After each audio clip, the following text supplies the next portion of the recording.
સિદ્ધપુર જળમગ્ન થઈ ગયું છે। શહેર અને તાલુકાના ગ્રામીણ વિસ્તારોમાં જળબંબાકાર છે।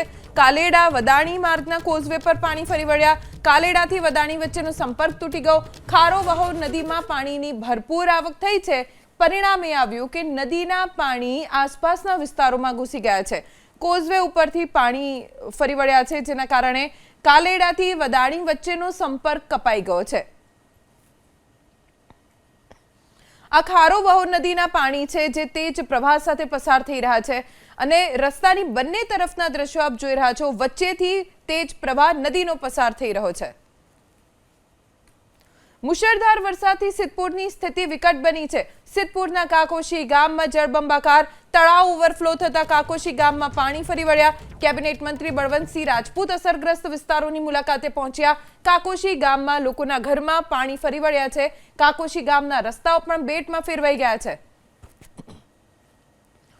તળાવ ઓવરફ્લો થતા પાણી ગામમાં ફરી વળ્યા, જેના કારણે લોકો મુશ્કેલીમાં મુકાયા છે। ગામના દ્રશ્યો આપ જુઓ। આજે રવિવારનો દિવસ છે, રજાનો દિવસ છે, એટલે ગામના લોકો નિશ્ચિંત છે, પણ પાણી ખૂબ જ વધી રહ્યા છે।